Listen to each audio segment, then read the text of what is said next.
Welcome back to MSNBC. Jimmy Hawkins played young Tommy Bailey in the movie classic It's a Wonderful Life. His movie father, of course, was Jimmy Stewart, who died yesterday at age 89. Mr. Hawkins wrote a book about the making of that movie, and he joins us today from Los Angeles to talk about his legendary co-star. Jimmy, thanks so much for being with us today.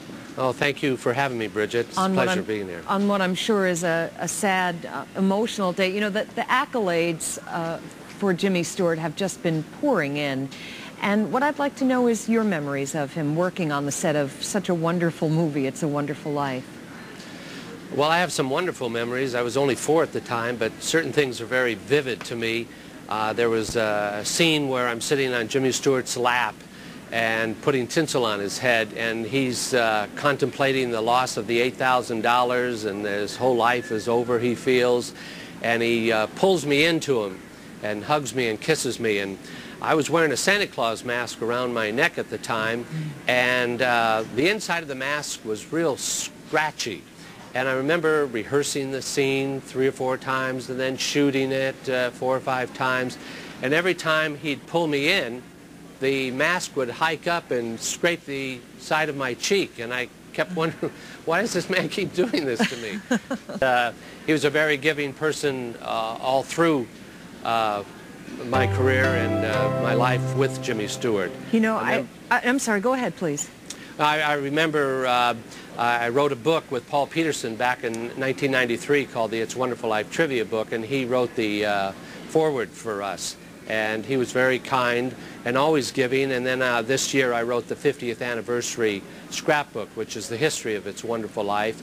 And people are always asking for memorabilia or something that they can auction off that it's associated with It's a Wonderful Life. So I had sent him a half a dozen of the books to see if he would autograph them for these charity events.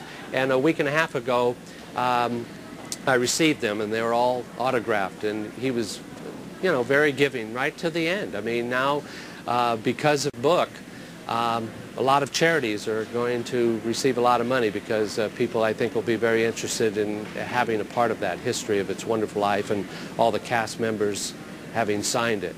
We've showed viewers pictures now of you when you were a little boy with Jimmy Stewart, and also you as an adult with him. Did you ever think that that friendship would last a lifetime?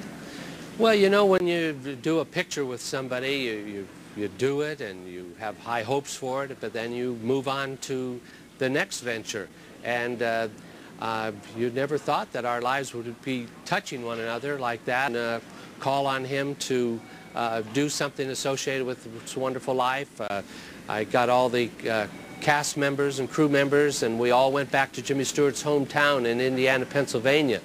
And you could see that part of George Bailey was a great part of Indiana, Pennsylvania, and the things that were instilled in Jimmy Stewart and the townspeople. You knew that he brought Indiana, Pennsylvania to Bedford Falls and to George Bailey. You raise an interesting point, and it makes me wonder, how would you say Jimmy Stewart was different from George Bailey? Well, I think a great part of them were the same, because Jimmy Stewart was George Bailey. He brought his personality to that character and his experiences of being raised in Indiana, Pennsylvania, and the things that were instilled in him. That was George Bailey. So they were one and the same, basically. The movie is loved by so many people. I don't know, I've seen it a dozen times, and every Christmas I say I'm not going to cry when I watch it, and then I cry anyway. And yeah, me too. what is it about the movie that means so much to people?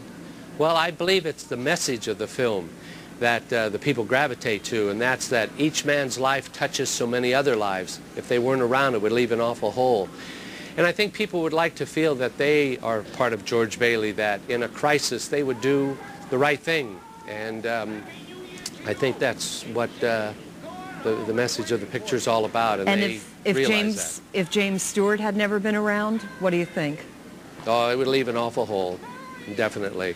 And there would be an awful big hole to fill. He just was very, very special man, very giving, and that's what Jimmy Stewart did by portraying George Bailey and Frank Capra, bringing all these great characters together and continuing to touch lives.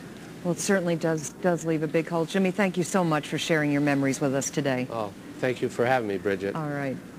Once again, Jimmy Hawkins.